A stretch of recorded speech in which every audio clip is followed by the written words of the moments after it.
Public বাসের ব্যবসা করবেন তো কতটা যন্ত্রণা আছে, কতটা আরাম আছে এই ব্যবসায় আমার ইউটিউব চ্যানেলে বহুত ভিডিও ছাড়া আছে। তো আজকে আমার গাড়িটা বসে গেল। তো ড্রাইভার বাবু, কন্ট্রাক্টর বাবুরা যদি একটু গাড়ির দিকে ধ্যান দিত, একটু বুদ্ধি করে খাটতো, তাহলে আজকের দিনটা গাড়িটা বসতো না। চলুন একবার গাড়িটা আপনাদেরকে দেখিয়ে নিয়ে আসি।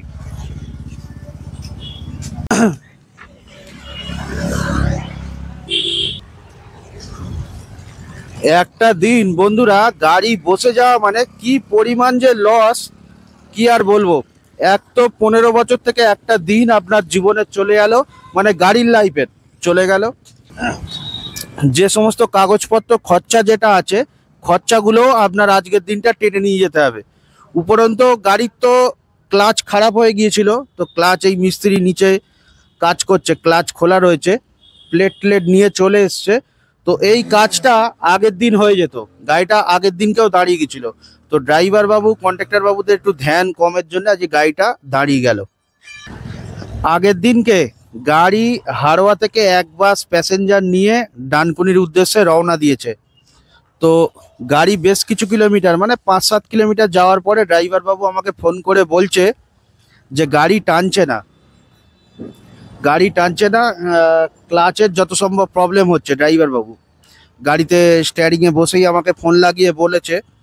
তারপরে হিট মিটার কাজ করছে না। তো হিট মিটার কাজ করছে না আজকে 3 দিন হয়ে গেল, আমি জানি না। ড্রাইভার বাবুরা গাড়ি চালিয়ে যাচ্ছে। তো গাড়ির ইঞ্জিন করা মনে হয় বয়স হয়েছে এখনো 15-20 দিন কি 1 মাসের কাছে যাবে, তাও হয়তো যাবে না। তো সেই অবস্থায় গাড়ির হিট মিটার খারাপ, ড্রাইভার বাবু গাড়ি চালিয়ে যাচ্ছে, আমাকে জানায়নি। তো জানার সাথ আমি হিট মিটারটাকে সোজা করালাম ঢিপঢিপে বডি গ্যারেজ থেকে। তো হিট মিটারের যে সেন্সার ছিল, সেই সেন্সারটা খারাপ হয়ে গিয়েছিল। তো হিট মিটারটা চেঞ্জ করে দিলাম, দেওয়ার পরে গাড়ি রেডি হয়ে গিয়েছে, কিন্তু গাড়ি টানছে না ক্লাচের জন্যে।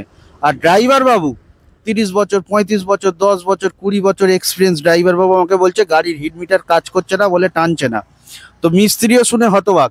মিস্ত্রিকে বললাম, মিস্ত্রি আমাকে ফোন করে বলছে যে গাড়ির হিট মিটারের জন্য তোমার গাড়ি টানার কোনো ব্যাপার এই মুহূর্তে নেই, যে গাড়ির হিট মিটারে হিট দেখাচ্ছে না বলে গাড়ি টানছে না।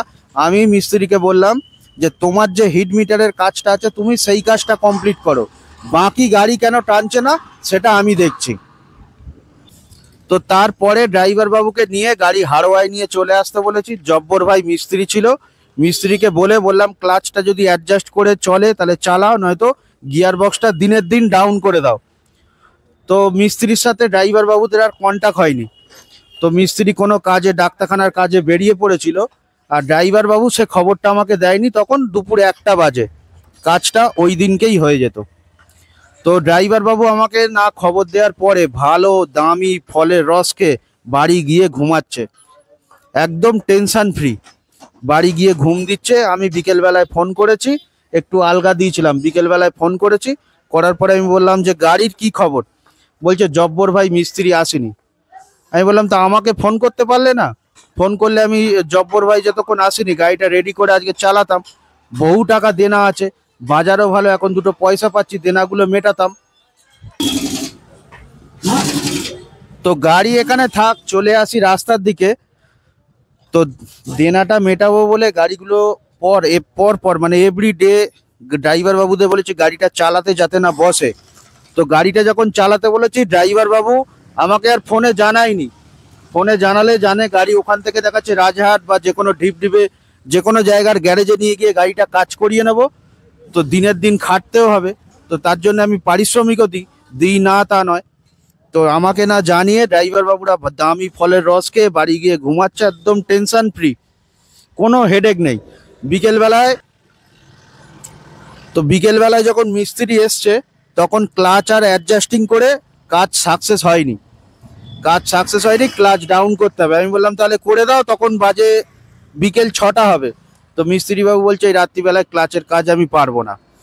তো কিছু আর করার নেই, ক্লাচের কাজ যতক্ষণ মিস্ত্রি বাবু পারবে না, গাড়িটা আজকের দিনকেও দাঁড়িয়ে গেল। আজকে মিস্ত্রি এসছে, ক্লাচ ডাউন করে কাজটা করিয়ে তারপরে গাড়ি রেডি করে আবার রোডে ছাড়তে হবে আমাকে। আর বিকেলবেলায় যখন শুনেছি যে মিস্ত্রি বাবু আসেনি, গাড়ির কোনো কাজও হয়নি, তো শুনে কেমন আপনার মাথাটা গরম হবে। এত মাথা গরম হয়ে যায়, এই লাইনে এলে প্রেশার সুগার আপনি আপ চলে আসবে। তো এগুলো আমাদের 10 বছরের অভ্যাস হয়ে গেছে, যার জন্য আমরা অত চিন্তাও করি না। আপনারা নতুন এই লাইনে এলে আপনাদের এই সমস্ত রপট, এই সমস্ত অত্যাচার কিন্তু আপনাদের সহ্য করতে হবে।